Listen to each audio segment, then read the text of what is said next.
basically transform Earth's biosphere to be more habitable for them, but in the process actually make it uninhabitable for us. And I was shocked in episode 10 of NBC's The Event television show that you have a missile launch, which, as I say in my article, the missile launch off the coast of Los Angeles did seem to be by the Chinese. I mean, they're firing one off right in our backyard and saying, hey, look, what are you guys going to do here? So things are getting really crazy because the Chinese deliver this package, okay? Everybody gets it on October 13th, and they basically say to all these world leaders, surrender, you know, you've screwed us financially. We don't want you running the planet, mostly the Illuminati countries. We don't want you running the planet anymore. We have the technology to completely wipe you guys out. Stop what you're doing, or else we're going to go to Plan B, and we're going to continue this campaign. By this point, they already had deployed the Stuxnet virus, which is an anagram that says U.S. next, and then it also has an extra T. Well, the extra T is extraterrestrial.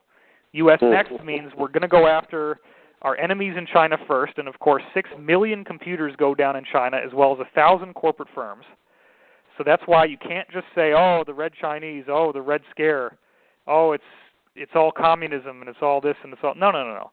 Fulford, in my interview with him, which I'm about to release this weekend, said that there's 6 factions in China. It's like so complex because you got 1.5 billion people. So to try to narrow all that down as if it's only one thing and one government and one faction and everybody thinks the same way like a hive mind is ridiculous. Yeah. And I don't think that's the group that's involved in what's going on here. I don't think that the communist Chinese are the ones doing this at all. So anyway, this story is really convoluted and complex, but I hope that I'm making it clear enough. I'm actually going into more detail in some ways than I did on my website. So these packages were delivered. They were opened on October 13th. The Stuxnet virus had already been deployed. The virus uses weird quantum mechanics principles, and let me explain what I mean by that. There are ways in which you can take existing computer hardware and actually make the components overload the diodes by putting a backflow through some of the diodes. Diode is an electrical component that actually allows circuits to only flow in one direction. But if you overload the diode going backwards, then it starts to reach a place called avalanche, and if you bring it to 10% towards avalanche, which means it's 10% of the way towards actually melting, then at that point you get all these weird signals that come through. The signals are basically information that comes directly out of what I would call the source field, or what the Russians would call torsion fields. You get all these jiggles, and you can then modulate that current enough to be able to pick up the jiggles that are coming off the diode. And Dr. Robert Mueller has developed this into a working technology in Germany, and he uses ordinary desktop computers. You can actually get the diodes in these computers to do this. So apparently, the Stuxnet virus was designed by these extraterrestrials, and it actually uses that principle of turning a regular computer into a quantum detection device, and it can actually download its own updates from the quantum field. And that's why, if you read the article I put up there, it's a fascinating story. This virus was dynamically changing itself to the needs of basically breaking down Iran's nuclear reactor, the Bushehr. And, you know, viruses don't have that level of complexity. A virus shouldn't be intelligent. So what people don't realize is it's using this quantum principle to be able to download what it needs as it goes along. When it finds a certain obstacle, they can monitor that, and then they just give it new code using this quantum interface. But it is essentially a regular virus. And, of course, the virus has infected much more than what we've heard out in the open. A lot of these different black ops communities were infected by it. In fact, as ridiculous as this sounds, a lot of these guys are using Windows operating systems in their machines, which are loaded with holes. Mm-hmm. And so that's why you're seeing, you know, like the Defense Department has all gone to Mac, because Mac is much safer, and they've had this problem with what they call the quantum virus. So anyway, China, as of October 13th, says, lay down your arms, stop what you're doing. these people, these insiders say, no way in hell, we're not surrendering, we'll never surrender under any circumstances. China, with the help of their ET allies, then begins systematically deactivating all kinds of equipment. And so I'll give you a little rundown of the timeline here. You get on October 21st, you get an oil refinery near Chicago that breaks down. On October 22nd, you get an oil refinery in Rodeo, California that breaks down. Also on October 22nd, the brand new British nuclear sub, the HMS Astute. Now this is bright and shiny, right off the showroom floor, the biggest, best, most high-tech sub they've ever built. The whole thing loses its main power systems, its backup power systems. It totally runs out of juice, and it actually crunches up against the shore in Scotland, against the rocks, and is damaged right when it first is on its maiden voyage. And this is part of what they're doing with this EMP technology.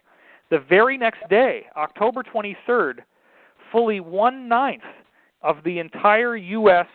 intercontinental ballistic missile arsenal, over 50 Minuteman missiles, went offline. It was unlike anything that they've ever seen in the history of warfare. They went completely offline, and they came back online. But again, this was China saying, you can't use your missiles, we're going to shut them down. Then, on October 28th, the French send out this nuclear-powered aircraft carrier, the Charles de Gaulle, to the Persian Gulf to escalate existing tensions that are already there, because you have all these, there's over 20 different ships representing the U.S., Rockefeller faction, etc., that are already in the Persian Gulf. They're poised and ready for a big, nasty war to start, because, of course, what they want to do is they want to go after Iran. So that's part of what this is about. But in that location, they could go after other countries as well. They're kind of hoping for some big, nasty war. So the French set sail to go join this fleet on the 28th of October, and on the 31st, they have a complete breakdown of the nuclear carrier to the point that they can't even reuse it. They've basically decommissioned it permanently. So whatever the damage was that was done was so vast that they're not even going to ever use it again. Jeez. Then on November 3rd, only a few days after this happened, there's an electrical fault at the largest American nuclear power plant, which is in southern Texas. And it took them almost an entire month to get it to go back online. And it gives an enormous amount of power out. Then the very next day, November 4th, Qantas, which is an Australian airline. Australia is very central to this black ops community. Lots of bases out there, lots of employees out there.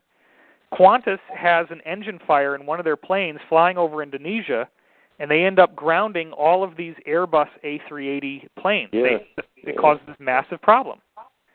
Now, that's an Airbus. That's one particular company. Well, the very next day, and I mean the very next day, oh, isn't that interesting? I'm getting a call on my cell phone from people from Coast, so I think I'm going to be on Coast again pretty soon. Okay.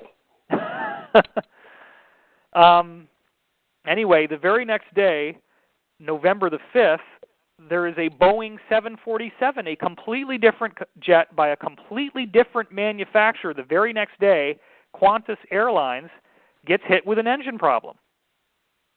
Now, this is the thing. They're like, oh, well, you know, it's a maintenance issue, or it's this, or it's that. It's two completely different companies. Okay, then on November the 7th, you get in Atlanta, Georgia, which, again, is a major hub for black ops, you get a complete shutdown of the 9/11 system, showing us, okay, look, we can shut down your ability to, use your 9/11 system. By November the 8th, Qantas uncovers even more engine problems. They find all these hairline fractures in all different planes that they've got in their fleet, and they have to ground a whole bunch of airlines. Then that same day that they discover that, November 8th, there are two different nuclear power plants, one in New York and one in Vermont, and they both shut down within 1 hour. And these people that write the article have the audacity to call it a complete coincidence. Yeah. That exact same day, dude, the Carnival Splendor, a cruise ship, a huge, brand new cruise ship, has a total failure the propulsion systems go down, the communication systems go down, the electrical system is totally fried. They can't do anything. They are literally stranded out there in the ocean. It starts to smell like feces and vomit. The people are eating Spam. They have to actually fly in Spam and canned food for the passengers. It was certainly not the vacation they signed up for. And it was drifting for days, and they actually had to tug it back to shore with a tugboat. And then on that exact same day, so remember now, I've already said on the same day you have New York and Vermont nuclear power plants shut down. They call it a coincidence within 1 hour. The same day, this cruise ship shuts down and is stranded.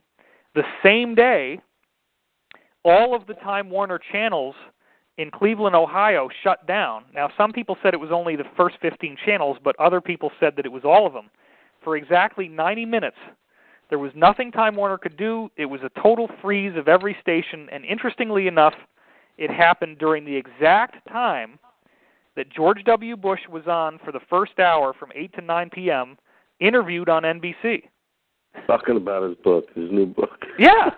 And then for the next half an hour, it's that television show, The Event, talking about disclosure. Mm-hmm. The very next day, you have this massive missile launch off the coast of Los Angeles. I mean, there is a pattern here. Every day. Every day something is happening, right? And people are saying, oh, well, it's got to be a contrail, and people have attacked me. No, this is not a contrail. This is something a lot more than that. Then, you know, as one day after the missile launch, over the New York skyline, this straight line of energy shows up in the sky, and it just sits there, which they call a fire. But that, again, is showing this use of this technology. Then, from this point, there's only been 3 more documented things. So as far as anything that's out in the public, as far as equipment that's out in the public, it's pretty much tapered off, except for 3 other incidents. There was another oil refinery in Texas that actually had a failure and released hydrogen sulfide toxic gas. That was on November 15th, and I thought it had all stopped. But then on November 28th, there was an oil refinery in Kansas that has an equipment failure, and again releases hydrogen sulfide and sulfur dioxide, which is very toxic. Now, again, these amounts are trace, and they're not enough to actually hurt people. They can be quarantined pretty easily. So November 15th, refinery in Texas, November 28th, refinery in Kansas, and then December 4th, a refinery in Louisiana. So you're seeing failure after failure after failure of oil-producing refineries. Mm-hmm. And now people are starting to do their own research and finding other examples, including a Russian space probe that seems to have failed. But what I've now heard from these same insiders that I'm speaking to is that the campaign is much more vast than what I just explained to you. There are many, many, many other pieces of hardware that are being disabled or destroyed or made electrically non-functional. But the thing is, these are stuff that's in the black ops community. These are reverse engineered technologies. These are military technologies. There's all sorts of stuff. And so if the people out there listening right now want to check this out a little more, I recommend that you take some time and think about the fact that you might be finding bulletins from the military about a mysterious failure, and they're probably going to say that it's the result of dust or that it's the result of, computer error or whatever. But look again and look for these types of military hardware problems. So, in conclusion, what is happening now is that this war has kind of gone away from stuff that's out in the public. They're now using this technology against things that are on the inside. I have been saying this, and I'm going to say this. The insiders are trying to destroy the economy. The Chinese, with the help of their extraterrestrial allies, have effectively intervened at the last minute. This is going to come to a head, I don't know when, but a good focal point for some stuff to happen is going to be around the end of January. Multiple sources have said the Federal Reserve simply will not last past the end of January. They are going to voluntarily be shutting down. Now, I've also heard that at the top levels of this insider Illuminati group, if you want to call it that they are going to be outing a lot of their own people